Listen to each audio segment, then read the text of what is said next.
Our journey begins in rural Warren County as Lynn Mahoney and her staff from Maschio's Food Service walk the rows of cherry tomatoes on Zip's farm in Washington Township, gathering what soon will be a tasty lunch for elementary school students an hour away. Freshness, being picked, there's nothing better than just picking tomatoes right off the vine, slicing them right up, cutting them right up, putting them on your lunch. Keith reached out to us last year. He had a tremendous amount of produce. We were able to pick it up in laundry baskets, which was great.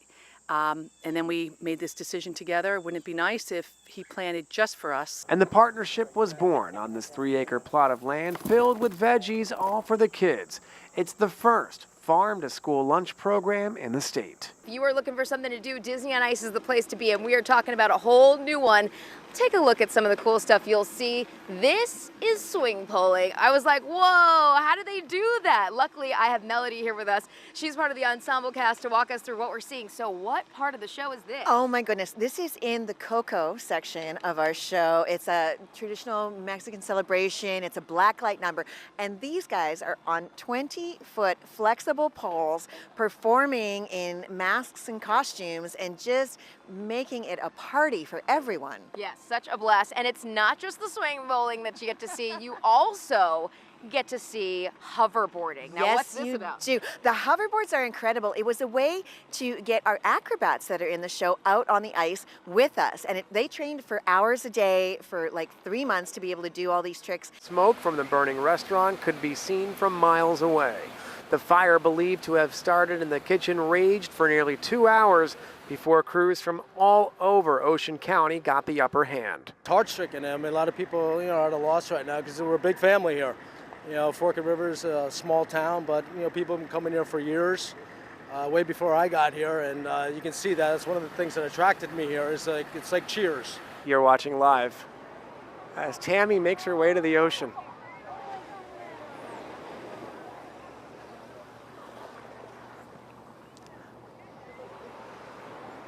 Easily one of the coolest things I've ever witnessed live here.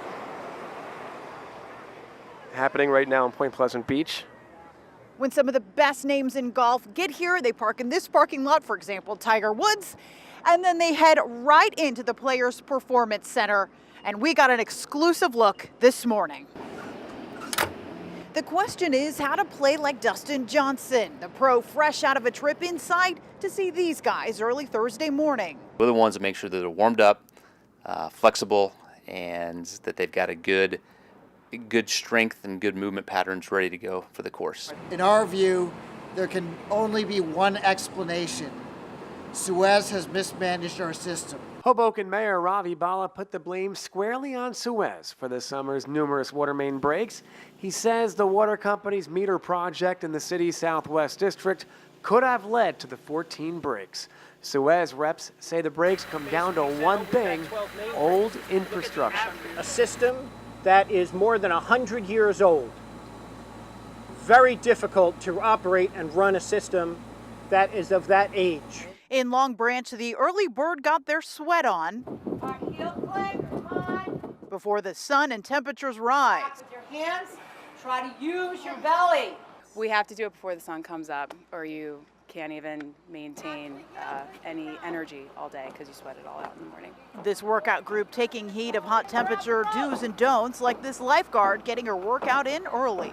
A lot of times now it's a lot of heat stroke and people passing out, so just make sure you stay cool, drink lots of water, stay in the shade, stay as cool as possible. News 12 New Jersey's Alex Butler joins us live at Eye Contact Vision Center with more. Alex?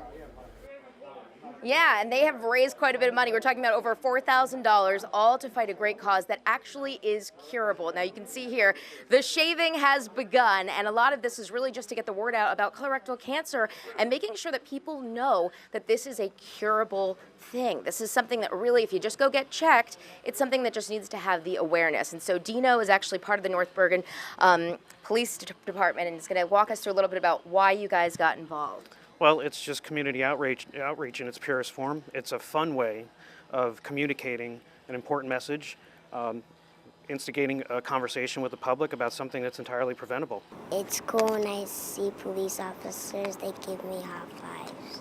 6-year-old Logan will now get a hero trading card along with a high five every time he meets a different officer of the Hazlet Township Police Department. You said you'd rather have these than the real baseball cards. His sister Lauren is also 4 cards closer to a full collection of 36. We try to do anything we can to have the youth actually engage our officers or have that conversation and do it at an early age. And we found that, we think that this is going to be a good program to do that. Each officer, even the canine, is stocked with 300 cards, ready to give out to a child 14 years old or younger, wherever and whenever they run into them. I was really frustrated, but mostly annoyed, like the fact that people have to go out of their way to do this. Why do you have to trouble people with this? It's annoying. It's the second time in roughly 6 weeks that this has happened. Back in mid-June, 40 or so vehicles had their tires slashed as well. One car was set on fire. This is surveillance video of that incident back in June. Investigators just releasing this video a couple of weeks ago. This incident and the one that police are investigating right now happened roughly a quarter of a mile away from each other.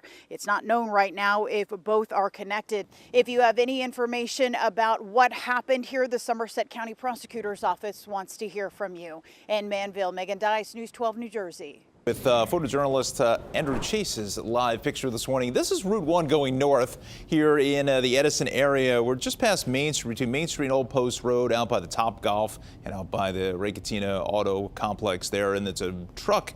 Look at that. That's got the heavy wreckers on scene, and they are trying to remove that vehicle. Also looks like it may have hit a utility pole. So looks like maybe PSE&G has just rolled up on scene as well. It's our 22nd year. Our goal is to raise awareness throughout the United States for every police officer, federal officer, law enforcement officer killed in the line of duty. And we also raise funds for the National Law Enforcement Memorial, which is a publicly funded memorial in Washington, D.C. And we are the largest contributor of that memorial.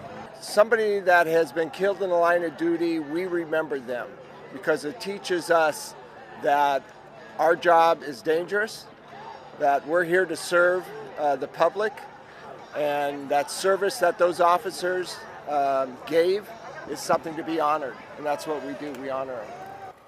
Now, the Police Unity Tour is part of National Police Week. It was a Florham Park police officer who started this in 1997, and look at it now. Yeah, a little red, white, and blue going on down here at Jenkinson's Aquarium on the boardwalk, Point Pleasant Beach. And, we're on the road here this Friday. That aquarium is filled with so many creatures. I mean, they could go all night and show off this aquarium and everything else happening around here. Let me bring in Carrie from the aquarium once again. These guys, or gals, well, you tell me, are beautiful and perfect for today. Oh yeah, well these are gals. We got our red, white, and blue. This is Scarlet. She's a scarlet macaw. This is Louie. She's a Moluccan cockatoo. And this is Poncho. She is a blue and gold macaw. And they all live in our rainforest area upstairs here at the aquarium. Rainforest area tells me, being out in this heat and humidity, they're just fine. Oh yeah, they are loving it. Out in the rainforest, it's just as hot, just as humid. Their tank's a little bit cooler than this, but they love it. Especially Louie loves the attention more than anything.